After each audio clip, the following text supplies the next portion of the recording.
Les rencontres internationales du CREAM 2015. Bonjour à tous et à tous. Bienvenue, les minuscules, le CREAM Bruxelles. T'as juste oublié, nous recevons. Nous recevons le CREAM de Bruxelles. On m'appelait Judith Scott. Je suis morte il y a une année dans les bras de ma moitié. Les musées m'amusent.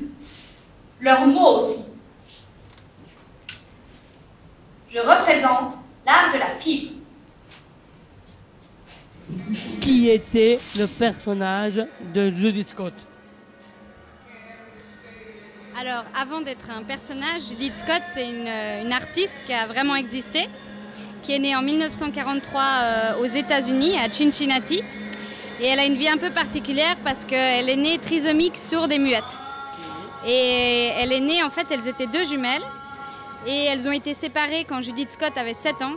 Et là, Judith Scott a été placée dans des centres pendant 36 ans de sa vie. Et sa sœur, des années après, une fois que les parents étaient décédés, a fait des recherches pour retrouver sa sœur jumelle. Et l'a sortie de ces centres où elle avait vécu dans un isolement total. Et voilà, elle l'a prise chez elle et elle l'a inscrite dans un centre d'expression artistique, un peu comme le CREAM. Et voilà, et Judith Scott, elle a mis un peu de temps à trouver son langage, mais elle a fini par faire des œuvres qui sont en fait des œuvres qui sont des grands cocons. Elle utilise de la laine et elle fait un travail qui est un peu, qu'on pourrait rapprocher de celui de Pascal Tassini, où elle entoure des objets, elle les vole et puis elle en crée des formes, voilà. Ce personnage vient d'Orion. Je veux dire par là que, comme la femelle, androïde s'il en est un regard du liquide séminal, parfaitement s'adapter au mâle venant d'Orion, s'adapter à la femelle venant de Xilion. Est-ce que ça raconte à votre texte ce soir? Eh bien, ce sont des textes d'un écrivain qui s'appelle Roger Angeli. Et donc, ce sont des textes qu'on a découverts sur des dessins qu'il fait aussi. Donc, il fait des grands dessins avec des écritures dessus. Et donc, on a découvert ces dessins qui parlent d'amour, qui parlent de relations, de science-fiction, voilà, qui parlent d'espace, qui parlent de tout ça. Et donc, ce sont de très très beaux textes qui nous ont intéressés tout de suite parce que c'est de la très belle poésie. Et voilà, donc on a voulu lire des textes de Roger. Merci. Et à vous, un très beau boulot. Merci à vous aussi, bonne continuation. Hein. Merci, au revoir. Je suis très épaté de chaque personne que j'ai été interviewé et je suis bien heureux. Un excellent soirée et à demain, bien sûr. Et ben voilà. Les rencontres internationales du CREAM 2015. Bonjour Guillaume. Bonjour Cal. C'est déjà le 5e jour du festival.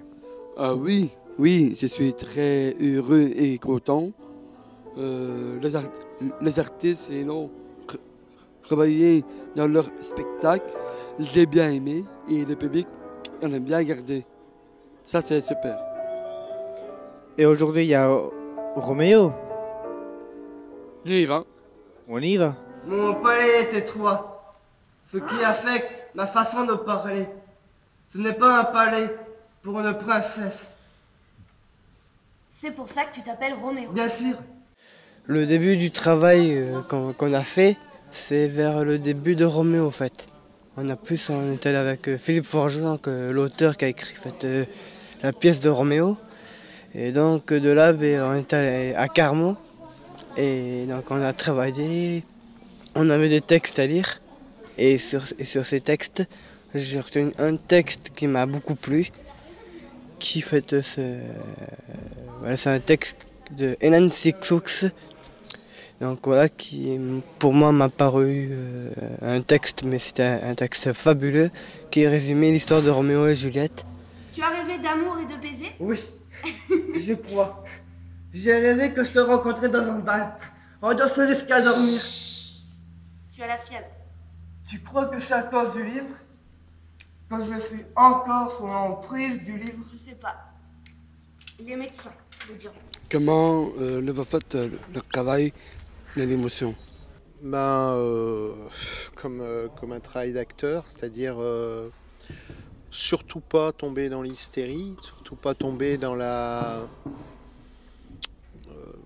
comment dire, dans quelque chose qui irait trop loin. C'est-à-dire que chaque acteur qui a joué ce soir, c'est du théâtre. Donc moi je laisse arriver l'émotion, en pensant peut-être à cette histoire de, comme a dit tout à l'heure Théo, à cette magnifique histoire de Roméo et Juliette qui nous remue tous. C'est-à-dire une grande histoire d'amour quand même.